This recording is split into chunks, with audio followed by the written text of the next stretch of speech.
Hello mask fans, welcome back to another edition of my videos. Today I'm going to talk to you about my mask stands. These are what I use to display most of my masks in my collection. And there are various ways that most collectors approach mask collecting. The cheapest way really is to go to Walmart and get a plastic oil funnel from the auto crafts department, and it costs about less than 75 cents. You can use that, stick a mask with stuffed grocery bags and newspapers and display it. I try to have a more formal approach to my mask collecting, so I'll show you the various methods that I use. Okay, so I start out with the basic mask stand that I like to use, and these are nothing more than pieces of wood you get at Hobby Lobby or at Michael's. You can even get them on Amazon, and this is a 1-inch dowel that is drilled into the base, and we're gonna go to my garage and I'll show you how to do that next. So after I make a base for it, and we'll paint it up and stain it, then I use a styrofoam head like I have here on Elliot the cat from hell. I'll wrap the styrofoam head in a plastic grocery bag, tie it off, and then stuff it into the mask. And I also have additional grocery bags stuffed into the mask to help support it in various ways. And then nothing more than simply, we want to slide it back down onto the mask stands, and there you have it. A nice way to display a mask that's relatively inexpensive, because you can get these blocks of wood. They're plaques in the wood craft department at Hobby Lobby. You can get about 2 of them for $2.99 or one larger piece for $1.99, and then you get a 3-foot by 1-inch dowel, and we'll cut that down to size, and that costs about $1.99. So for the styrofoam heads, I recommend using Amazon. You can get 12 heads, a case of them from Amazon for about $2.75 a piece. The whole case running about $33 for 12 heads. If you go down to Hobby Lobby, you're going to pay about $5 per head. So it's just easier if you got a couple masks to display. Go ahead and get a case of for $33 versus buying 7 heads for $35. All right, so that's how I primarily display most of my masks. Other ways that you can do it, the preferred method of preserving your Halloween mask is a foam fill. Executioner here was foam filled by Mask Kahuna out in California. He's the best in the business, no doubt about it. He uses a semi-rigid foam. He uses a gun to spray into the mask, and his methods are just time proven that you want to preserve a mask. Mask Kahuna is the way to go. Unfortunately, it's not taking many clients anymore. After he foam fills it, he'll cut it to shape. He'll put in this cardboard roll, probably like a pitcher, melting pitcher tube that you put something in. He'll cut it out, refoam this in there, it's painted black, and then he'll cover the bottom with latex so you don't have any foam pieces coming out. So as you can see, Executioner here is foamed 100%, so he's not going to go anywhere for a very long time. The second method I use has been with trying to foam myself. So here I have Malpractice, and this is a foam job that I did. Alright, so this is a Berman foam. I think it was a 7-pound foam that I used to foam fill this mask. The unfortunate thing about foaming a mask, unlike Dante who has a gun, this is a hand mix poured into the mask. Basically, your method is you just turn it upside down. You tape in all the holes that you have in the mask, including the mouth, the nose, and the eyes. And then once you have that area, you probably want to take some latex and brush over the inside of the mask all over to seal it up real good, and then you can use the foam. The Berman foam that I use is a semi-rigid foam. It's about I think it's a 2-to-1 mix ratio, and it's depending on which foam you use, but it has a self-skinning foam on it. And then I drilled a 1-inch, or actually it's 3/4 inch hole. I made this mask stand a little bit taller. I pushed him down on that. So this is my home foaming I did on Malpractice. He was starting to show some age, and it was just something I wanted to do to try to preserve him, since Mascahuna was not taking any more clients at the time, because this mask has some crack in the areas and just wanted to foam it. Alright, so that's the home method of foaming mask.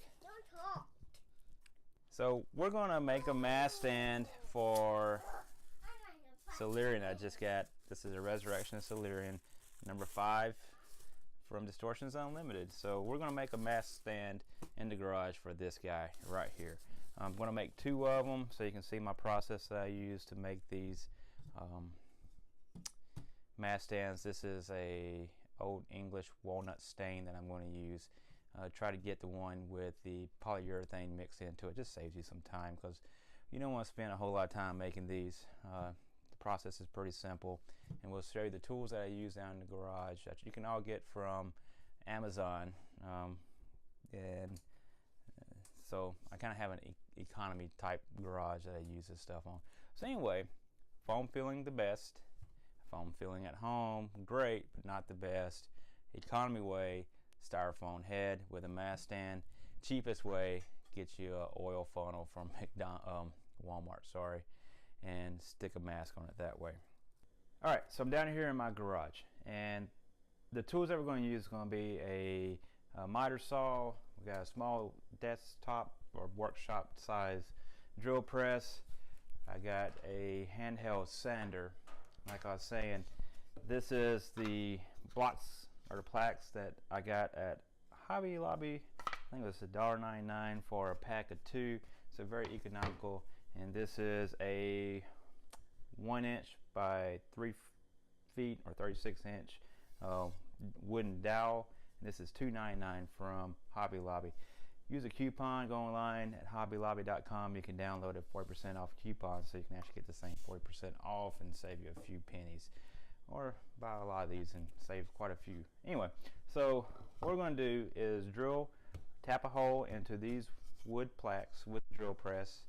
We're going to cut the wood dowel down to the desired length that we want with our miter saw. And then we're going to sand it all, tighten it down with a I use a drywall 1-inch screw. We'll drill a pilot hole. And these are the screws I'll use in the base to hold the wood dowel onto the plaque. Alright, so let's get started. Now I don't try to do anything fancy with the plaques or try to get anything perfectly cut. So I do try to get these centered, at least eyeball it where they might be. And they're about 6 inches in length total. So the midpoint 3 inches, which is right here. Go across here, midpoint. These are total lengthwise about 4 inches, so we'll do 2 inches in the center. And get a midpoint within our plaque. Now my drill press is already preset on depth, so I can't go too far in with it. And we'll cut a pilot hole.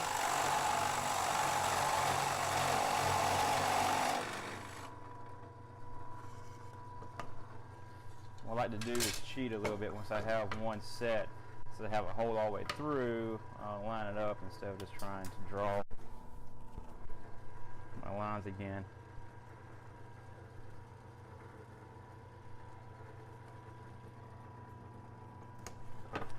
Got my hole already set now.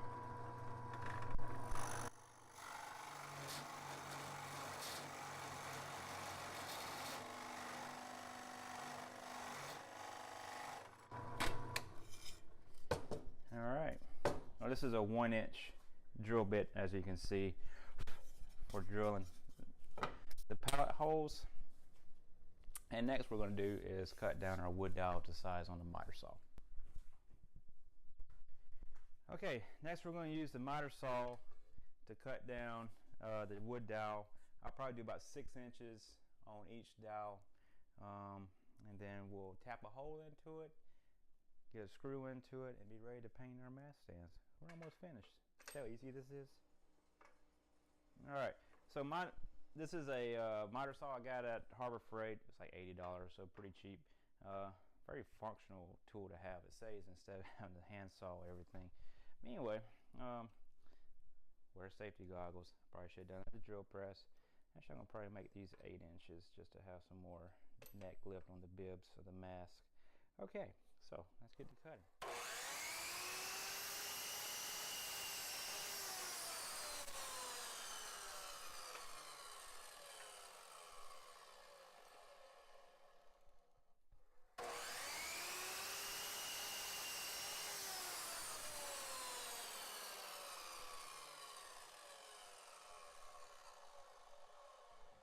Okay, next thing I'm going to do is drill a pallet hole for these wood dowels. I'm going to have this is a 1/8 inch drill bit, and all I'm going to do is drill a hole right in the center of the wood dowel. This will keep the wood from splitting. And it really makes your life a lot easier.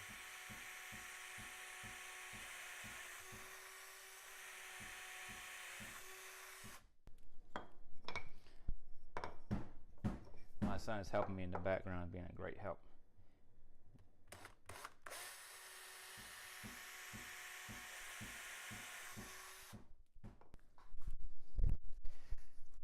Okay, the last thing we're going to do is stain. This is a walnut stain, dark walnut. I just like it the best. I think it just looks great with kind of the Halloween old feel. And I'm just going to use a paper towel and start wiping the stain on.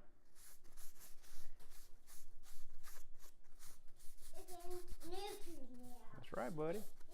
It's good to have help. Just use those. Get the screwdriver. Put it up now. All right. So now we have 2 painted mast stands. We're gonna let this dry for an hour or so, and then we'll do the last step with putting some felt on the bottom so you don't scrape your furniture up. Go, Daddy. Let's put it in the trash can.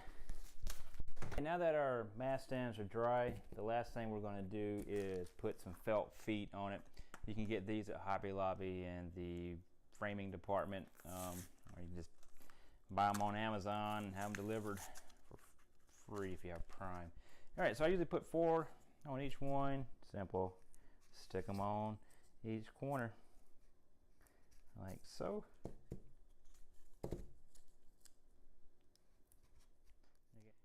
All right, we're back in our mast room now with our 2 mast stands that we made. So let's talk about the styrofoam heads and the pros and cons of using them. Okay, so if you use a styrofoam head, you have to put a barrier between the styrofoam and the latex on the mask.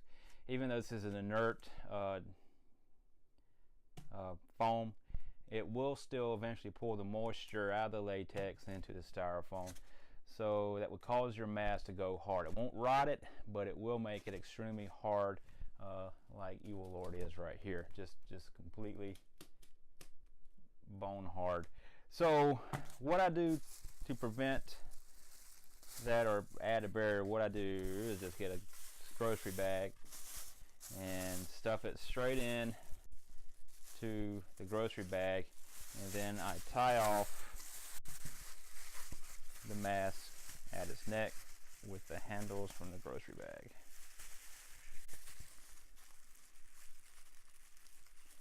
Like so.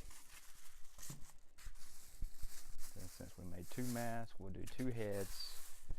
A cheap $2.75 heads from China. I bought some once off eBay that were cheaper from China actually, but they were sent in a mailer bag from China postal service wise, and it took over a month to get them, and by the time I did get them, they were so banged up they were hardly usable. Just terrible experience. So just get a case if you want to do the styrofoam head method. $33, and you got a way to display. All right, so here's our 2 mast stands we made. These masks, or these styrofoam heads, have holes in them. Just simply press them in. And I made this one a little bit longer for a mask that I have with a longer bib. So we'll grab Solarium back up here. I had him on a borrowed mask stand for right now. All right. I'll tell you what, here you got a head in them, so.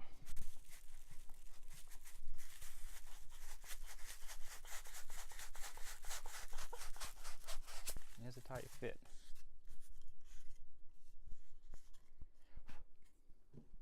Alright, and then we're just going to put the mask on. And there you go. So now I have enough height to not bend the bib on the front of the mask and displayed pretty well. Won't tip over. Got my felt feet so I don't scratch any furniture. I might put it on because my wife would kill me. And there you go. But there you have it. That's how I make my mask stands for my collection. Remember to cover up your styrofoam heads. And if you have any questions, leave them in the notes below. Then again, until next time, mask fans, have a great week and God bless.